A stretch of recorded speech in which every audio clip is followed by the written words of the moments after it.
Après le qui pèse le plus entre Booba et Maître Gims, je voulais attendre un petit peu avant de faire un autre épisode avec... Ouais, Champagne, qu'est-ce qu'il y a? Quoi? Non mec, je peux pas faire ça, c'est un manque de respect. Bon, ok, t'as gagné.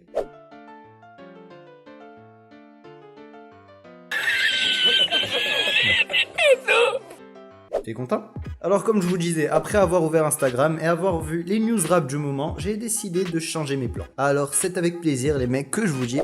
Et hello à tous, c'est Kid qui vous parle et aujourd'hui nouvel épisode de Qui pèse le plus. Et ouais les mecs, fallait s'y attendre.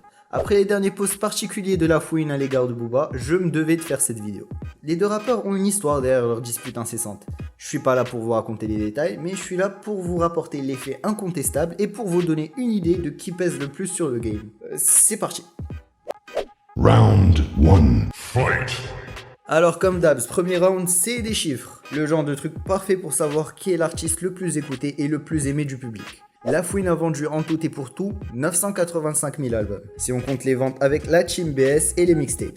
Booba de son côté a vendu 1 952 000 disques, donc ouais, côté vente, il marche sur La Fouine, littéralement. Et oui, désolé jeunes fans de La Fouine avec la haine au bout des phalanges qui s'apprêtent à commenter de la merde, Booba a vendu 2 fois plus d'albums que La Fouine, que ça te plaise ou non. 2 millions d'abonnés et 920 millions de vues pour Booba contre 1 million d'abonnés et 500 millions de vues pour La Fouine. Booba est plus suivi sur Instagram et sur Facebook, tandis que La Fouine est plus suivi sur Twitter, mais est-ce que ça suffit à lui donner le premier round? Non. Le premier round, il est pour Booba. Round 2.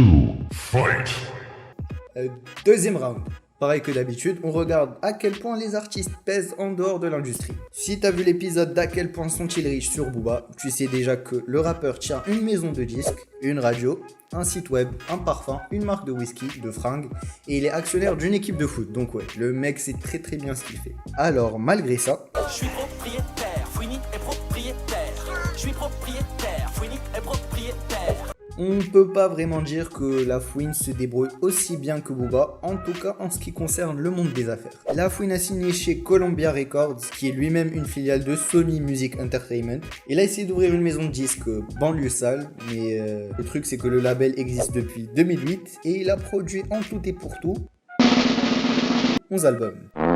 Il a aussi tenté de faire de la concurrence à Uncut avec sa propre marque de vêtements, qui a pas mal marché quand même. Après, contrairement à Booba, La Fouine reste toujours discret sur ses sources de revenus. Mais de l'autre côté, Booba a été nommé Businessman de l'année 2016. Donc pour cela, le deuxième round va à Booba. Notons tout de même que le rappeur marocain a commencé pas mal de temps après Booba, mais bon, il est déjà là depuis un moment et je pense qu'il est temps de se bouger un petit peu le cul. Round 3. Fight.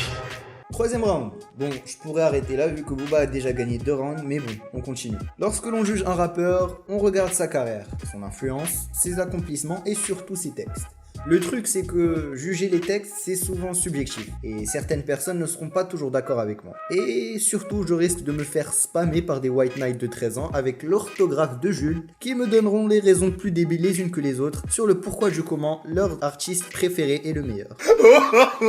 Donc on va juger sur quelque chose de non contestable comme les 2 rounds précédents, leur récompense. La Fouine de son côté a eu 4 lauréats, dont un MTV Europe Music Award, ce qui est sûrement le truc le plus prestigieux de son palmarès, ainsi que 6 nominations, dont 3 dans les victoires de la musique. Booba quant à lui possède plus de 15 nominations et plus de 5 lauréats. Il a aussi été nommé aux World Music Awards et aux BET Music Awards, ce qui fait de lui le seul rappeur à s'être frité au requin sur ce terrain, donc oui, Booba gagne aussi ce round. Merci d'avoir regardé cette vidéo jusqu'à la fin, abonne-toi et lâche un pouce bleu si t'as aimé, ça me ferait super plaisir et ça aiderait vraiment la chaîne. N'hésite pas à me dire ce que t'en penses dans les commentaires. Et moi je te dis ciao, c'était Kid pour vous servir.